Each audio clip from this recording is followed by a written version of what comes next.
இந்த ஃப்ரிட்ஜ் இருக்கும்போது நான் ஒழுங்காக யூஸ் பண்ணனா இல்லை எனக்கு தேவைப்பட்டுச்சா அப்படின்னு தெரியல. பட் அது இல்லாத போது நான் ரொம்பவே மிஸ் பண்ணுறேன். இப்போ இல்லாமல் போயிடுச்சு, இருந்திருக்கலாமே அப்படின்னு மனசு போட்டு உறுத்திட்டே இருக்குது.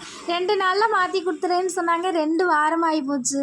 மாதிரி கடுப்பாக தான் இருக்குது. பட் அவங்க சூழ்நிலை எப்படியோ. அது மட்டும் இல்லாமல் செல்வா பையனும் கேட்க மாட்டேன், நம்மளையும் ஃபோன் பண்ண விட மாட்டேன். நொய் நொயின்னு ஃபோன் பண்ணி கேட்டுகிட்டே இருக்காதடி, அவங்களே மாற்றி கொடுப்பாங்க அப்படின்னு சொல்கிறேன். பட் இருந்தாலும் எனக்கு தான் ஒரு மாதிரி இருக்குது ஃப்ரிட்ஜ் இல்லாதது. என்ன பண்ணுறது? இன்றைக்கி நம்ம கொஞ்சம் வேகமாகவே எழுந்திரிச்சு சாப்பிட்டுட்டு வெயில் வரதுக்கு முன்னாடியே ட்ரெஸ் எல்லாமே துவைச்சி காய போட்டாச்சு. ரொம்ப நாளாக பட்டாணி சாம்பார் வைக்கிறதுல தாத்தாட்ட பட்டாணி கேட்டுகிட்டே இருக்கேன், பூச்சி பிடிச்சிருது வாங்குறது இல்லை அப்படின்னு சொன்னாங்க. அப்புறம் 2-3 கடை தாண்டி போய் வேறு கடையில் போய் வாங்கிட்டு வந்து ஒரு வழியாக பட்டாணி ஊற போட்டாச்சுங்க. இதே இன்னைக்கு ரொம்ப நாளைக்கு அப்புறம் அரிசி ஊற போட்டாச்சு. இந்த ஃப்ரிட்ஜ் இல்லாதனால தான் அரிசி ஊற போடணும் அப்படின்னு எனக்கு தோணவே இல்லை.